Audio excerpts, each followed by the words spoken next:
आज का चैप्टर है बीज ही बीज। क्या है? बीज ही बीज। बीज ही बीज। सबसे पहले हम जानेंगे कि बीज किसे कहते हैं। बीज किसे कहते हैं? जिसकी बुआई हम खेतों में करते हैं उसे क्या कहते हैं? बीज। बीज कहते हैं। दूसरे शब्दों में आप कह सकते हैं कि जो बीज है वह बीज के आवरण और भ्रूण से क्या होता है? बना होता है। बीज किससे बना होता है? एक आवरण से और भ्रूण से बना होता है। ठीक है। इसमें आपको जानना है कि बीज चोल किसे कहते हैं। सीड्स कोड बोलते हैं। क्या बोलते हैं अंग्रेजी में इसको? अंग्रेजी में इसको बोलते हैं सीड्स कोड। जैसे मान लीजिए आप कोई सेम का बीज ले लिए। क्या ले लिए? सेम का बीज ले लिए आप, और उसको पानी में आप क्या कर दिए? भिगो दिए। क्या कर दिए? पानी में आप भिगो दिए। तो भिगोने के बाद उसके ऊपर जो आवरण दिखाई देगा, नहीं दिखाई देगा, इसे आप कहते हैं छिलका। क्या कहते हैं? छिलका। वही जो आवरण है उसे हम कहते हैं सीड्स कोट या बीज चोल। ऐसा में दूसरा है कि हम बीज पत्र किसे कहेंगे। जैसे हम उस सेम के बीज के आवरण को हटा देंगे, हटाएंगे और हटा के देखेंगे कि पीले रंग का, कैसा?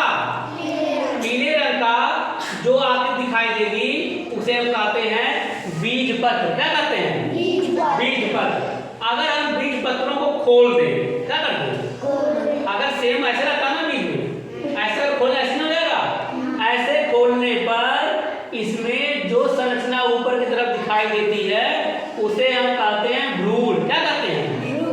भ्रूण कहते हैं। भ्रूण का मतलब है जिससे नन्हे पौधों का जन्म होता है। जिससे नन्हे पौधों क्या होता है? जन्म होता है। उसे हम क्या कहते हैं? भ्रूण कहते हैं। एम्ब्रियो बोलते हैं। क्या बोलते हैं? इंग्लिश में इसे बोलते हैं एम्ब्रियो। एम्ब्रियो का मतलब होता है भ्रूण। इसी एम्ब्रियो से, इसी भ्रूण से नवोद्भिद या नन्हे पौधों का क्या होता है? जन्म होता है। आया समझ में? फिर आगे देखिए, अगर मान लीजिए उसी सेम के पौधे को हम, सेम के जो बीज है उसे हम क्या करें? मिट्टी में बो दें, है ना? तो क्या होगा? उसका पहले हो जाएगा, उसमें से निकलेगा भ्रूण। क्या निकलेगा? भ्रूण का जो निचला भाग होता है सफेद रंग का, उसे हम कहते हैं मूलांकुर। क्या कहते हैं? उसे अंग्रेजी में कहते हैं रेडिकल या मूलांकुर कहते हैं। ठीक है। और उसी भ्रूण का जो ऊपरी भाग होता है उसे हम कहते हैं प्रांकुर। क्या कहते हैं? हाँ, इसे हम प्लूम्यूल भी कहते हैं अंग्रेजी। क्या कहते हैं? प्लूम्यूल। ऐसे हम बोलते हैं रेडिकल। क्या बोलते हैं? इसे हम बोलते हैं रेडिकल। अब ध्यान देंगे आप, प्रांकुर से जो है तने और पत्ती का निर्माण होता है। किसका निर्माण होता है? तने और पत्ती का। और मूलांकुर मतलब रेडिकल से आपका जड़ का निर्माण होता है। किसका निर्माण होता है? जड़ का निर्माण होता है। ऐसा में बोलिए। हाँ, अब कुछ प्रश्न उसमें है, इसके जवाब यहाँ पे दिए जाएंगे। जैसे पहला प्रश्न उसमें दिया था ना कि पौधे का निर्माण किससे होता है? पौधे का निर्माण किससे होता है? क्या बताया गया? बीज के अंदर जो आपका एम्ब्रियो होता है, जो आपका भ्रूण होता है, उससे क्या होता है? पौधे का निर्माण होता है। ठीक है। अच्छा, हम ये कैसे जान पाएंगे कि कौन सा बीज अच्छा है और कौन सा बीज खराब है? बोलिए। अच्छे और खराब बीज की पहचान कैसे करेंगे आप? उसके लिए क्या करेंगे? मान लीजिए कि कोई हम एक बर्तन ले लिए या कोई बीकर ले लिए। क्या ले लिए हम? एक कोई बीकर ले लिए। इस बीकर में क्या भर दिए? हम पानी भर दिए। क्या भर दिए? पानी भर दिए। और पानी में हम सीड्स मतलब बीजों क्या करेंगे, डाल देंगे। जो बीज बीकर से पेंदी में इकट्ठा हो जाएंगे, पेंदी में नीचे बैठ जाएंगे, वो बीज कैसे होंगे, अच्छे होंगे, स्वस्थ बीज होंगे, जिनका अंकुरण होगा, जिनसे नए पौधों का निर्माण होगा। और जो बीज ऊपर आ जाए, कहाँ आ जाएंगे, बीकर के ऊपर तैरने लगेंगे, वो बीज कैसे होते हैं, खराब होते हैं, उनसे बीज का अंकुरण नहीं होता है, उनसे नवोद्भिद या नन्हे पौधों का जन्म नहीं होता है। ठीक है, बोलिए। ऐसे ही बीजों के अंकुरण के लिए किन किन परिस्थितियों की आवश्यकता होती है। एक प्रश्न ये भी था ना कि बीजों के अंकुरण के लिए किन किन परिस्थितियों की जरूरत है। तो बीजों के अंकुरण के लिए 3 परिस्थितियों की आवश्यकता होती है। पहला, हवा होना चाहिए, हवा मतलब वायु, क्या होना चाहिए, हवा। और दूसरा, पानी की जरूरत पड़ती है। और तीसरा, उचित ताप। ताप के साथ एक शब्द जोड़ दिया गया है, उचित। उचित का मतलब क्या है, जितना ताप की उसको आवश्यकता है उतना ही ताप उसको मिलना चाहिए। ये नहीं कि कोई बीज है उसको आप पानी में भिगो दिए, आप भिगो के ले जाके खूब तेज धूप में रख दिए, तो क्या उसका अंकुरण हो पाएगा, नहीं हो पाएगा, क्योंकि उसको हवा तो मिल रहा है, पानी भी मिल रहा है, लेकिन ताप उचित मात्रा में न मिलके कुछ ज्यादा मात्रा में मिल जा रहा है, जिससे उस बीज का अंकुरण नहीं हो पाएगा। आई बात समझ में।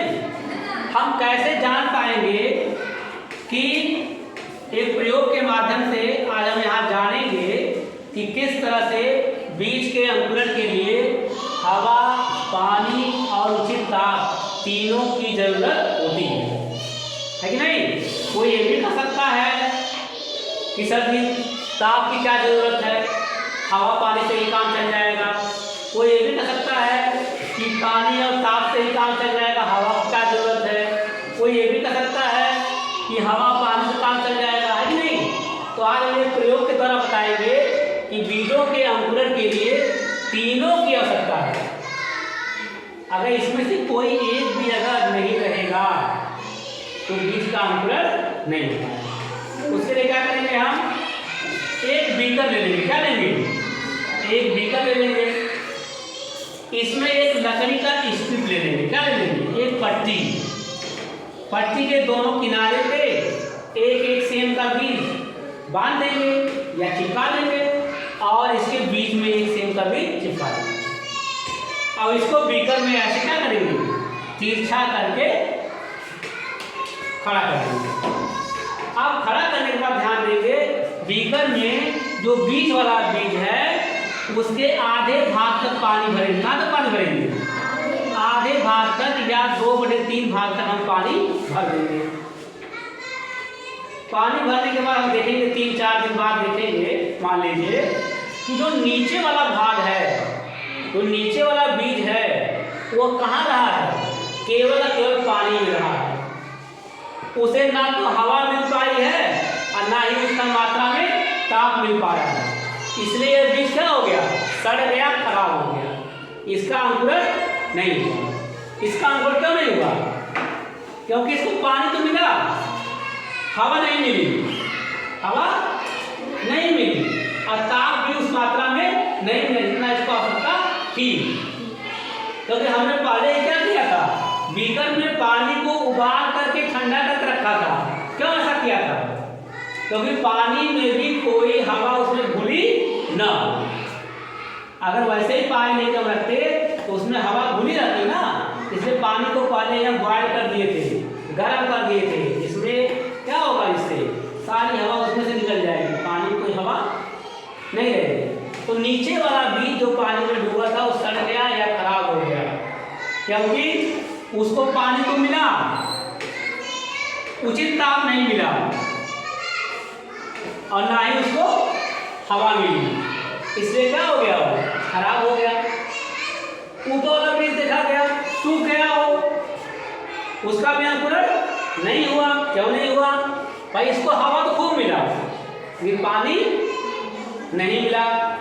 ताप भी इसको मिला, लेकिन एक आदमी नहीं मिला ना, कौन? पानी, इसीलिए उसका अंकुरण नहीं हुआ। बीच वाले के बारे में बात करते हैं, तो इसको उचित मात्रा में हवा में मिल गई बाहर से, क्यों भाई? ऊपर से मिल जाएगी, और इसको पानी में मिल गया, तो इसका आधा भाग था ना पानी में, और इसको ऊपर से उचित ताप भी मिल गया। तीनों चीज उचित मात्रा में मिल गया, इसलिए इसका क्या हो गया? अंकुरण। क्या हो गया? अंकुरण। इससे हम सीख पाएंगे, देख पाएंगे, जान पाएंगे, समझ पाएंगे कि बीजों के अंकुरण के लिए तीनों परिस्थितियां जरूरी हैं। कौन कौन सी? हवा का होना, पानी का होना और उचित ताप का होना। आई बात समझ में? तो ये आपका चैप्टर था बीज ही बीज के अंतर्गत आने वाले कुछ तथ्य थे, फैक्ट थे, जिसे आपने क्या किया? सीखा, ठीक ना?